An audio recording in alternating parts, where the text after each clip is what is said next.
नमस्कार दोस्तों, स्वागत आप सभी का डीओई दिल्ली के स्कूल्स में। आज 10th क्लास सोशल साइंस का प्री बोर्ड एग्जाम कंडक्ट करवाया गया है। इस वीडियो में मैं आपके साथ सोशल साइंस की आंसर की शेयर करने वाला हूं। इसलिए जो भी स्टूडेंट आज 10th क्लास सोशल साइंस का एग्जाम मॉर्निंग शिफ्ट में देके आए हैं, अपना क्वेश्चन पेपर निकाल ले। मैं आपको बारी बारी से सभी एमसीक्यूज के आंसर बताने वाला हूं। क्वेश्चन नंबर 1, नीचे दिए गए आंकड़ों का अध्ययन कीजिए एवं बताइए कि किस देश में आय का सबसे असमान वितरण है।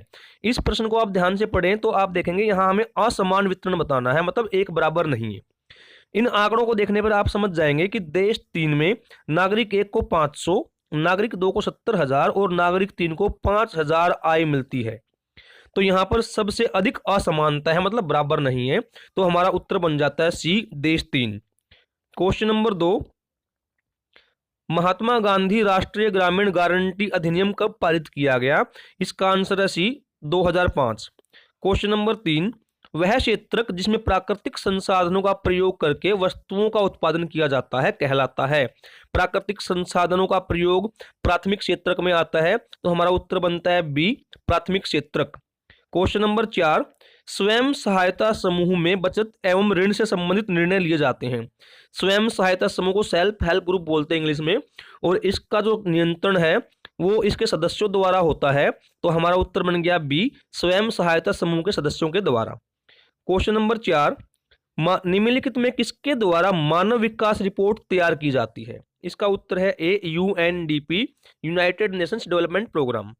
क्वेश्चन नंबर 6, नीचे दिए गए प्रश्नों में दो कथन दिए गए हैं, एक अभिकथन ए और कारण आर। कथनों को पढ़िए और सही विकल्प का चयन कीजिए। यहाँ पर अभिकथन जो दिया गया है, भारत में वर्ष 1991 में उदारीकरण की प्रक्रिया को अपनाया गया, ये बिल्कुल सही बात है। कारण दिया गया है, 1991 के बाद भारत सरकार ने व्यापार अवरोधकों को बढ़ा दिया।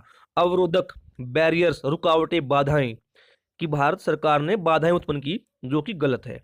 तो हमारा उत्तर बनेगा कि ए अभिकथन सही है, लेकिन जो कारण आर है वो गलत है। तो उत्तर बन गया सी, अभिकथन ए सही है परंतु कारण आर गलत है। प्रश्न नंबर 7, इनमें से कौन सी एक फलीदार फसल का उदाहरण है। फलीदार, उत्तर है डी, दाल। प्रश्न नंबर 8, नीचे दिए गए प्रश्न में दो कथन दिए गए हैं, अभिकथन ए और कारण आर को, कथनों को पढ़िए। अभिकथन ए और कारण आर कथनों को पढ़िए और सही विकल्प का चयन कीजिए।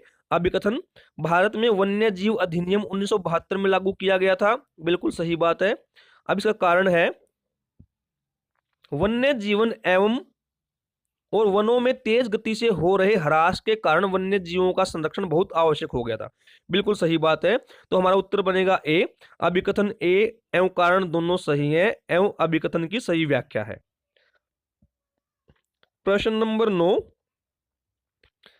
निम्नलिखित जानकारी के आधार पर खनिज की पहचान कीजिए। आपको ये जानकारी दी हुई है, इसको पढ़कर आपको इन चारों ऑप्शंस में से एक विकल्प को चुनना है कि कौन सी बात सही है। तो यहां पर जो हमारा उत्तर बनेगा वो बनेगा ए, पेट्रोलियम।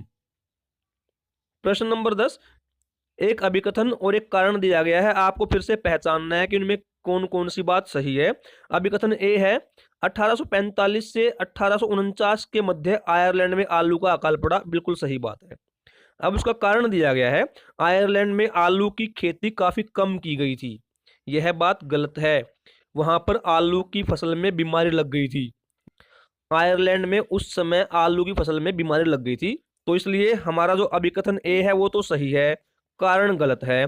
तो उत्तर बन जाता है सी, अभिकथन ए सही है परंतु कारण आर गलत है। प्रश्न नंबर 11, निम्नलिखित में से किसने आदिवासी किसानों का नेतृत्व आंध्र प्रदेश के गुडेम पहाड़ियों में किया था। इसका उत्तर है बी, अल्लूरी सीताराम राजू। प्रश्न नंबर 12, जेम्स ऑगस्ट हिक्की ने किस पत्रिका का संपादन किया। उत्तर है ए, बंगाल गजट। प्रश्न नंबर 13, किसने कहा था कि जब फ्रांस सीखता है तो पूरे यूरोप को सर्दी जुकाम हो जाता है। इसका उत्तर है ए, मैटरनिक। प्रश्न नंबर 14, समाज द्वारा स्त्री पुरुष को दी गई असमान भूमिका क्या कहलाती है। इसका उत्तर है डी, लैंगिक विभाजन, जेंडर डिस्क्रिमिनेशन। क्वेश्चन नंबर 15, लोकतंत्र के मूल्यांकन के संदर्भ में निम्नलिखित में कौन सा लोकतांत्रिक व्यवस्था के अनुरूप नहीं है। आपको प्रश्न ध्यान से पढ़ने हैं। यहाँ पर अनुरूप नहीं है ये पूछा गया है, मतलब कौन सी बात लोकतंत्र के अनुसार नहीं है। तो इसका उत्तर बनेगा बी, बहुसंख्यकों का शासन। प्रश्न नंबर 16, निम्नलिखित में से कौन सा कथन संघवाद की भावना के प्रतिकूल है। फिर से मैं दोहरा रहा हूं, आपको प्रश्न ध्यान से पढ़ना है। प्रतिकूल मतलब जो इसके अगेंस्ट है, इसके विपरीत है। चार बातें दी गई हैं। शक्तियों का स्पष्ट बंटवारा, केंद्र सरकार का राज्य सरकारों को मनमाने ढंग से बर्खास्त करना, यही इसके विपरीत है। संघवाद में ऐसा नहीं होता, तो उत्तर हमारा बन गया बी। प्रश्न नंबर 17, नीचे दिए गए प्रश्न में दो कथन दिए गए हैं, एक अभिकथन ए और दूसरा उसका कारण आर। अब इन दोनों को हमें पढ़ना है और बताना है कौन सी बात सही है कौन सी गलत है। अभिकथन ए, लोकतंत्र नागरिकों के मध्य समानता को बढ़ावा नहीं देता है। बिल्कुल गलत बात है। लोकतंत्र नागरिकों के मध्य समानता को बढ़ावा देता है। इसका कारण दिया गया है, लोकतंत्र सामाजिक विविधताओं को सम्मान प्रदान करता है। ये बात बिल्कुल सही है। तो उत्तर क्या बनेगा, अभिकथन ए गलत है, कारण आर सही है। तो हमारा उत्तर बन गया डी, अभिकथन ए गलत है परंतु कारण आर सही है। प्रश्न नंबर 18, भारत में संघ सूची के विषयों पर कानून बनाने का अधिकार किसके पास है। इसका उत्तर है बी, केंद्र सरकार के पास। प्रश्न नंबर 19, निम्नलिखित में से कौन सा एक राष्ट्रीय राजनीतिक दल है। नेशनल लेवल की पॉलिटिकल पार्टी आपको बतानी है। इसका उत्तर है ए, बहुजन समाज पार्टी।